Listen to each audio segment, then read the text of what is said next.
This full moon in Sagittarius on June 11, 2025 is going to be setting off a chain reaction of events.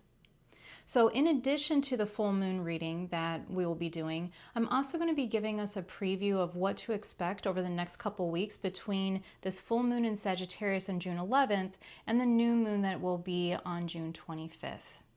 So let's get started. And don't worry, we will still get to the tarot at the end.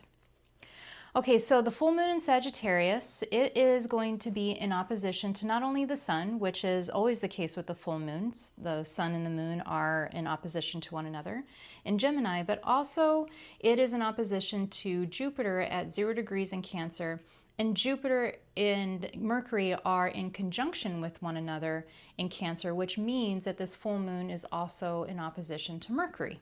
So Mercury is at 4 degrees in Cancer, Jupiter is at 0 degrees in Cancer, so they're almost a perfect conjunction. So we are going to be fired up and ready to go with this full moon, but not so fast, because this opposition with Jupiter is not in a vacuum, because Jupiter is squaring off with Saturn. And this squaring off between Jupiter and Saturn is going to be a huge theme for us. We're going to really be feeling this all the way through until July 15th. Saturn is also in conjunction with Neptune. So what we may have already started feeling, by the way, and what we will probably continue to feel throughout the next month is this ping-ponging back and forth between doubt and what we think is realistic and optimism, hope, and going for it. So Saturn and Neptune with their conjunction, that energy by itself is basically asking us, is your dreams worth it? Because Neptune is the planet of dreams. It's the planet of imagination, imagining the possibilities, intuition, spiritual connection. It's a very etheric kind of planet. And Saturn is like the complete opposite. Saturn is time-bound consciousness, systems, being realistic, karma, and it's associated with Father Time. Jupiter, on the other hand, is the complete opposite of Saturn. Jupiter is big energy, it's possibilities, it's adventurous. And so when you have these two big energies squaring off, and then you have the moon that's in opposition to Jupiter, it's like our sensitive emotional side is caught in the middle, is being triangulated between an argument between two parent figures that have very different points of view.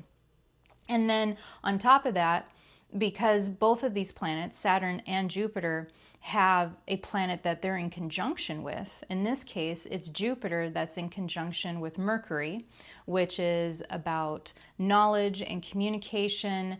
It's about transactions and travel and quick thinking. And then you have Neptune, which I already explained a little bit earlier, that's in conjunction with Saturn. So then you also have these conjunction planets that are almost like the friends that are feeding each one of the parents' points of view, so to speak. So Saturn is associated with Father Time. And so a lot of times he's depicted as like an old man with a scythe, like a grim reaper. And then you have Jupiter, which it couldn't be more different, because Jupiter is associated with Santa Claus. You know, it's blessings. So it's almost like you'll have Jupiter, there's like no reward without a risk. And then you're gonna have Saturn that comes in and says, play it safe. How much are you willing to sacrifice? Are you able to go the long haul? Is this going to be harder than you think? So there's going to be in our psyche, our emotions are going to be pulled like this tug of war between these two polarities. It would be really understandable to think, well, that doesn't really seem fair. Like, why would, the stars give us, this big aspirations and all of this fiery can-do energy, only to like bring Saturn coming in and kind of squashing Neptune with like the doubts and like what I call the itty bitty shitty committee, where it's like, you know, the na na na na na in the background where we're not really sure and where, you know, there's some fear associated with it. There's a lot of uncertainty that's associated with this. That doesn't really seem very fair. And there's some truth to that. It isn't necessarily fair. But if we take a look at the big picture here, what we're seeing over the next couple of weeks is an initiation. It's an initiation into our potential, our purpose, and what we could become.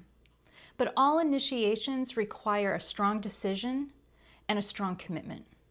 And that is what Saturn's role is here. Saturn is asking us, are you willing to go the long haul?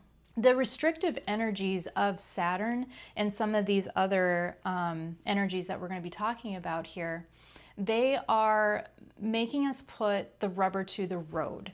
We are, the dreams that are birthed through this time and actually birthed all the way through until April of next year, the aspirations that actually do make it, because not all seeds become trees.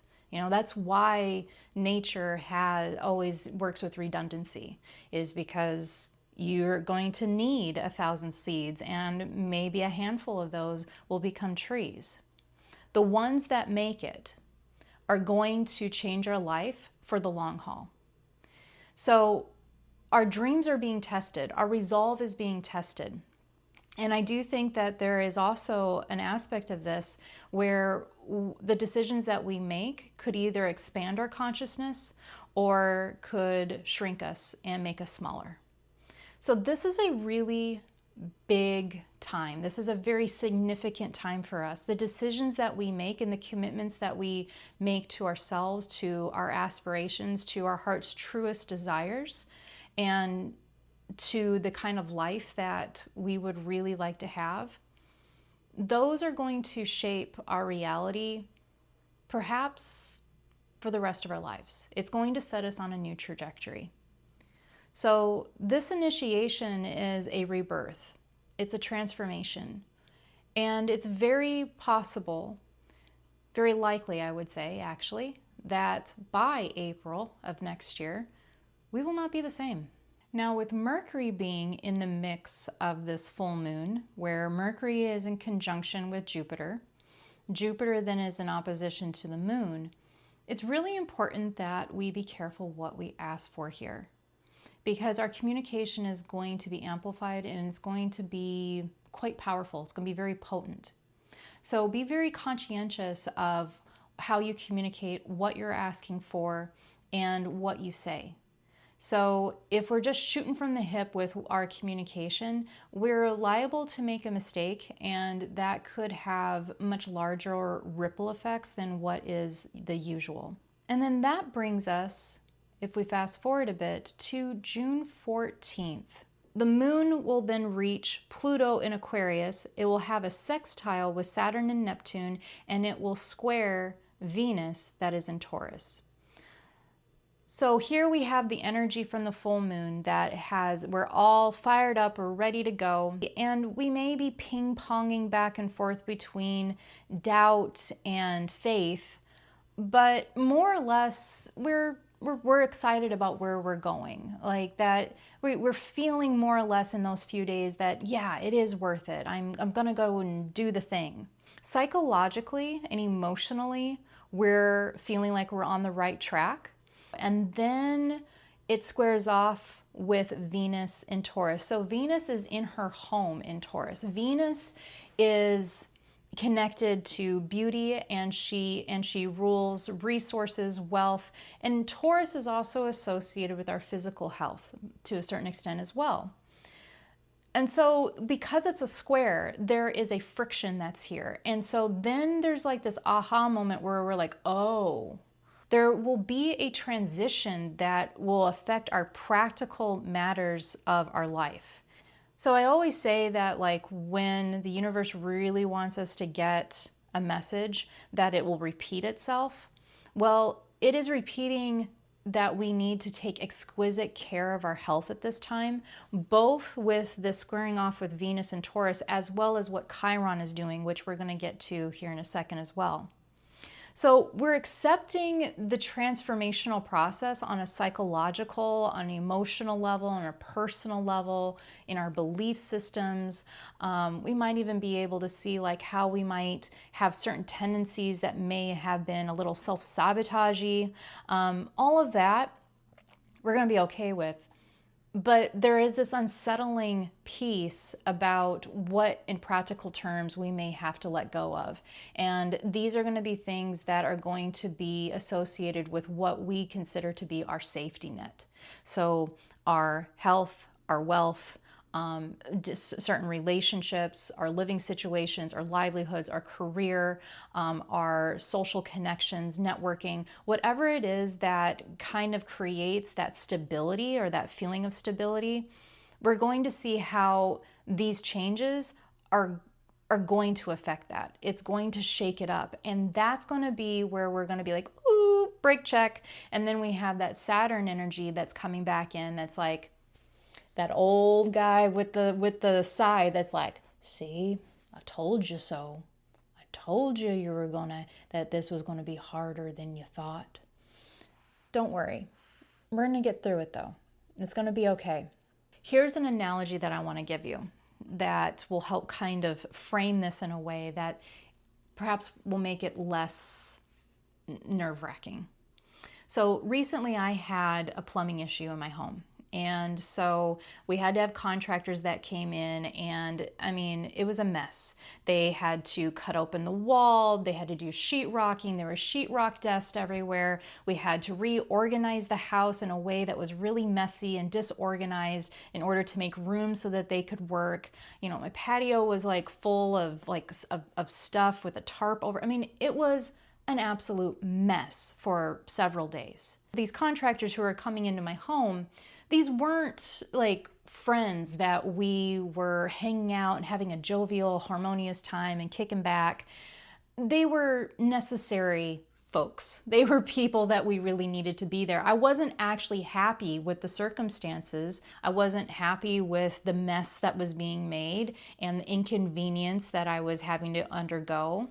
And even to a certain extent, I didn't even really know exactly how long this was going to take. So that's kind of like what is happening with this energy here, is that Saturn is coming in, and it's not exactly, and I would say even the square with Venus probably has a bit of the same kind of energy.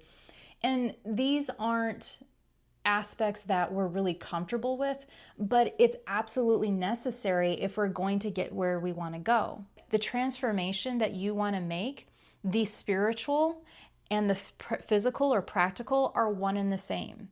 That in this particular case, you cannot separate the two. That the transformation, if you want true transformation and expanding your consciousness, expanding your awareness, expanding who and what you think you are, if you really want to step into that purpose, then it's going to have a cost. And that cost is not just egoic. The cost is also going to be changing practical circumstances in your life.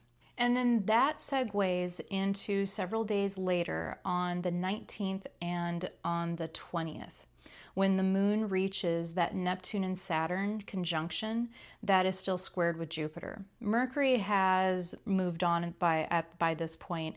It's no longer part of this conjunction energy with Jupiter. So on the 19th and 20th, if there are any big decisions that come up, if you can postpone making those decisions until like the 22nd or the 23rd, it would be well advised. And this is why. The moon reaches that Neptune and Saturn square with Jupiter.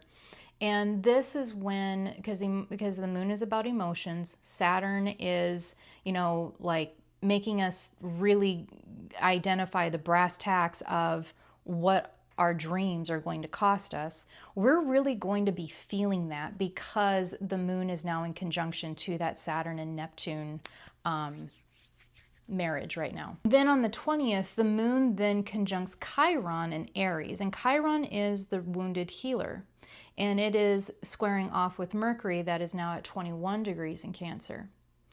So during these 2 days, the analogy that came to my mind is the hero's journey. And the hero's journey is a term coined by Joseph Campbell. And he talks about the monomyth, and that all stories essentially follow this same kind of pattern where the hero, something happens, the hero has to leave the comfort of the familiar, go into the unfamiliar, and then he meets helpful friends or mentors along the way, and then the challenge happens. He is dropped down into what is known as the abyss, and then through the trials, tribulations, and his hard work, then he returns back with the treasures, whatever those might be, something that he has come back, a reward for all of his hard work, but he is no longer the same after he returns back home. And so this monomyth is also a reflection of the cycles of transformation in our own lives. And the tarot also reflects the monomyth. In the major arcana, which are the big cards, the Fool through the World card, those are the big milestones. And then the minor arcana are all the details associated with it. And the court cards could be additional archetypes within ourselves, as well as other people that are associated with whatever situation we're reading. So the major arcana in the tarot also reflects that pattern of that monomyth of the hero's journey. As the moon reaches Neptune and Saturn, and we start feeling the limitation that Saturn is putting on us, and then as the moon continues to move and then triggers our wounds, which is Chiron. Chiron is the wounded healer. And Chiron's in Aries. So whatever wounds that are coming up are going to be most likely associated with how we see ourselves and our identity, because that is what Aries is associated with. The wonderful thing about Chiron is, notice that it isn't just the wounded, it is the wounded healer. When Chiron is worked with and we come to the other side of whatever Chiron is telling us we need to heal, though the healing then is something that we can take on as treasure. It's medicine that we can share. And it isn't just like amputating a part of us and letting it go. It's transmuting pain into something that's productive. It's transmuting pain into something, even if it isn't pleasure, it's something that's useful. It's literally taking the venom and making the antidote. This is all squaring off with Mercury. So remember back in the full moon when I said, be careful what you say, be careful how you communicate on the 11th. Well, that's because by the 20th, if we misspoke back on the 11th, if we spoke in anger, if we popped off without really knowing what we were talking about, things of that nature, it could come back to bite us by the 20th. So in the hero's journey, this would be the part where he goes into the abyss, where he faces the dragon, where he faces his fears, he faces his doubt, he faces the monster, so to speak. The monsters in this case are usually going to be the internal pieces of us that aren't really sure if we can go the long haul. And because we have that square with Jupiter, Jupiter amplifies anything that it touches.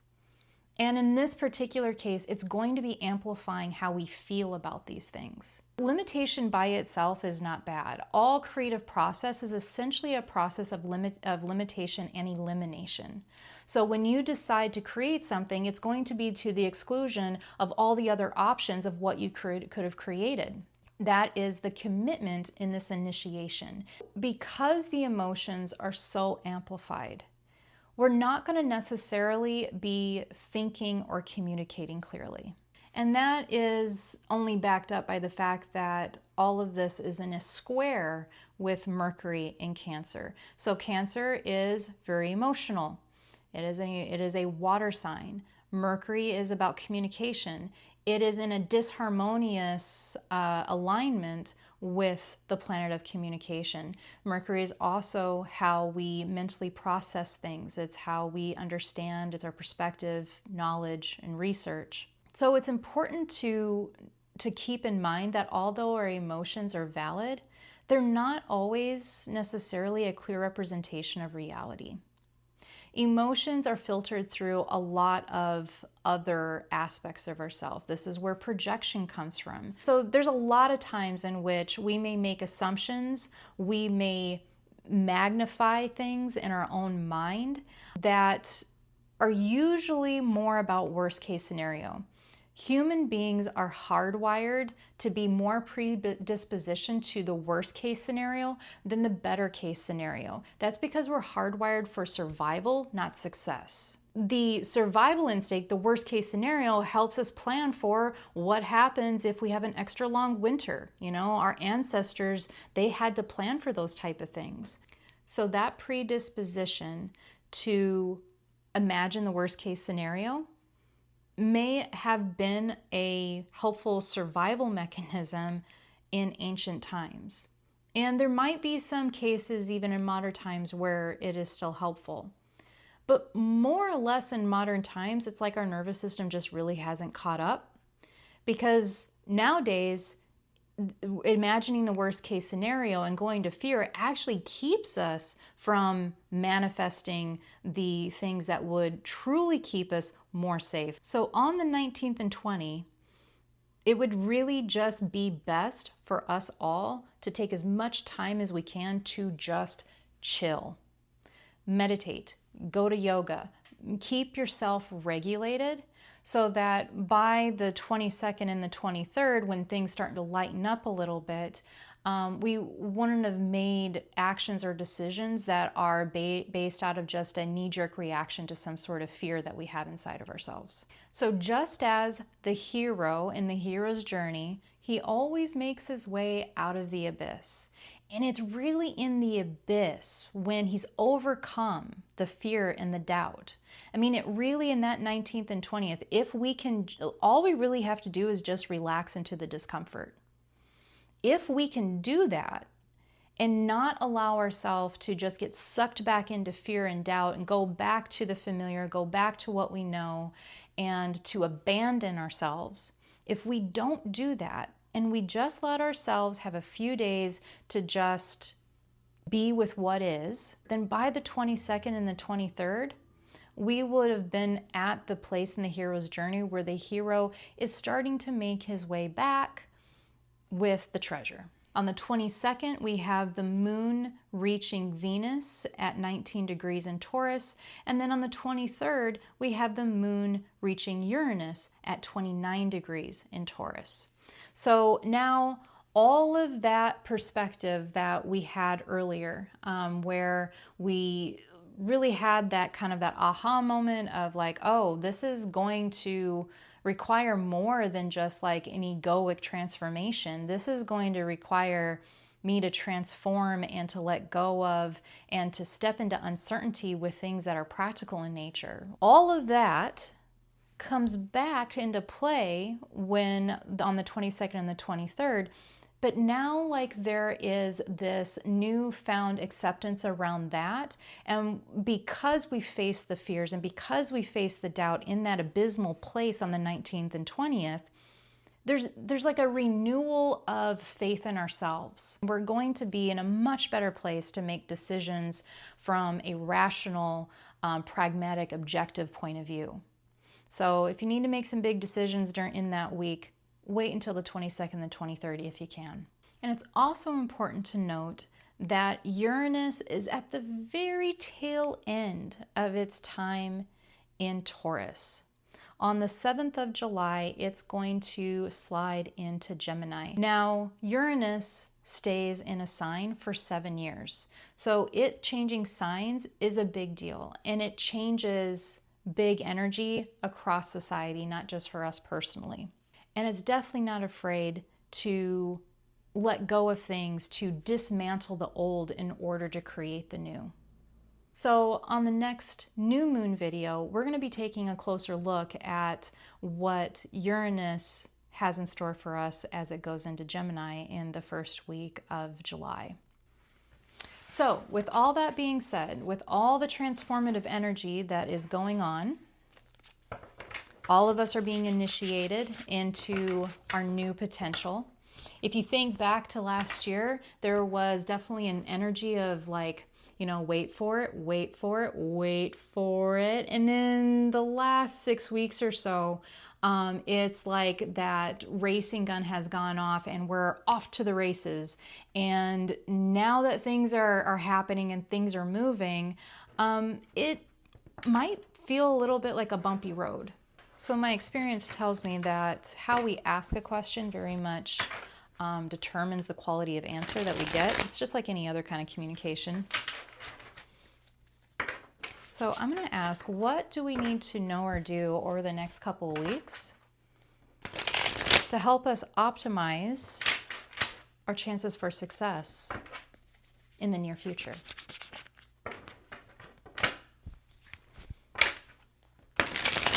By the way, as I cut the deck, I always am kind of like just aware of the cards that I like, where I cut it. And all 3 times that I just shuffled, it's the Fool card that comes up. So new beginnings, jumping into the unknown. That's not just a coincidence. I can cut them like essentially anywhere.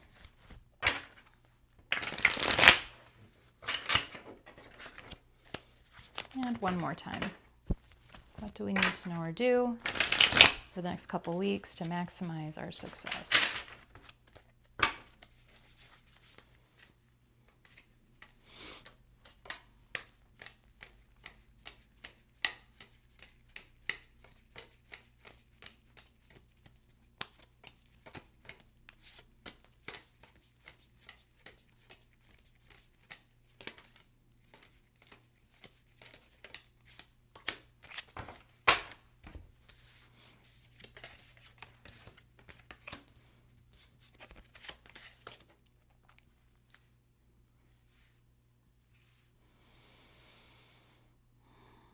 All right, so the cards are giving us a bit of a heads up, which is nice of them, don't you think? Isn't that nice? The heads up is that the King of Wands. The King of Wands reversed. When he's in his reversal, he's a control freak. Okay, so like he is trying to hold on to things too much. He's trying to over control, even manipulate. And that is what is going to hold him back. The Wheel of Fortune, when it's in its reversal, is just spinning your wheels. He's spinning his wheels because he's not really willing to let go. And because of the uncertainty in the future, he's actually making himself rather stuck. So when there's uncertainty, you can't really control it because you don't know. You don't know what you don't know. And he's not comfortable with that. So the Fool is saying, okay, well, you know, if you decide to play it cautious and to play it safe, that's fine. But if you're letting fear rule in the background, then you're just going to end up just kind of just sitting and spinning. So play it safe, play it cautious, but don't overly control things. And the way that we play it safe and we play it cautious is by, again, managing our emotions and not making knee-jerk reactions. So gather your information, you know, ask the right questions. A lot of times asking the right questions is even more important than knowing the answer, and success will come. So the Fool card comes up again. This time it's in his reverse, and that's the play it cautious, play it safe. But it's also stating that this is a preparation for the new beginning. It's kind of like that 3 of Wands card where like the guy is on the pier waiting for the ship to come in. He's already decided where he's going. He's already like booked his ticket and he's just waiting for the ship to come in. Don't worry so much about the money. So like some of the practical stuff that might be coming up is going to be around money and resources and livelihood. That especially with all of that Taurus energy, Uranus and Taurus. Uranus and Taurus will create upheavals in our cash flow, in our livelihood and our safety nets. And so because that is a main concern, that might keep us from actually jumping off into the unknown. And the Ace of Pentacles popped out of the deck. And when it popped out of the deck, when it pops out of the deck, I always look at it as like that is an energy that is really, really strong. And so it's saying don't let the money concerns hold you back. It's coming because, you know, I was talking about like the hero's journey, right? In the hero's journey, there's always the mentor or the teacher, somebody who helps the hero learn what he needs to learn in order to do what he needs to do, in order to you know, go into that abyss and conquer the monster, so to speak. And so that comes up with the Hierophant. Now, the Hierophant is reversed, meaning that there's going to be an unconventional approach, and that doesn't surprise me at all. As Uranus goes into Gemini, it is going to be unconventional, is going to be the new conventional over the next 7 years. So the unconventional approach, this may be a teacher, a mentor, somebody who helps you, or even a field of study, information that comes that will give you a new perspective on like how you could go about something. Whatever it is that you're wanting to attain, whether or not that's a new livelihood, a new relationship, a different, maybe perhaps you would like to move. There's going to be either a person and or information that's going to come that's going to give new perspective on how to attain that which you want. And that's going to require a leap of faith. And the Sun card comes up reversed. The Sun card is never a negative card, even it's in its reversal. In the reversal, it talks about it is diving for light. You know, the sun is our persona, it's our light, it's how we express ourselves. This card is about success and vitality, and that the deeper we dive, the more vitality will excavate. And that brings me to that energy where the moon reaches Pluto. Pluto is the god of the underworld. And so, yes, he was the god of the undead. He was, you know, associated with a lot of like kind of darker themes, but he was also the god of hidden treasure. And a lot of times when we do our shadow work and we dive deep, we will find that the shadows are actually the flip side of a lot of our gifts, and or are hiding a lot of our gifts, and or perhaps trying to protect them by hiding these gifts of ours. There's going to be an excavation within ourselves that allows us to have access to a whole new well of vitality and of faith. But we have to take the leap in order to get there. That means that we're going to have to cut anchor. This guy wants to stay anchored to the pier and be able to drift off into new horizons, and you can't have both. Eventually, we have to cut the cord in order to be able to sail off onto those new horizons. We are going to be okay. All right, folks, thank you so much for joining me. If you found this helpful or informative at all, please give a thumbs up, subscribe, hit the bell icon. All of those things take a second, and they help this channel so much more than you know. And if you are wanting to stay in touch, then take a look at the link below and sign up for the newsletter so that you never miss a class, an event, or a chance to get discounted readings, and the app that I am building that is on its way. So in this time of uncertainty, this time of transformation and change, it might be a good time to get a one-on-one reading. And so if you are in need of some clarity, there is also a link below where you can book a personalized one-on-one virtual reading with me as well. All right, everyone, thank you so much for joining me here, and I will see you soon. Bye-bye.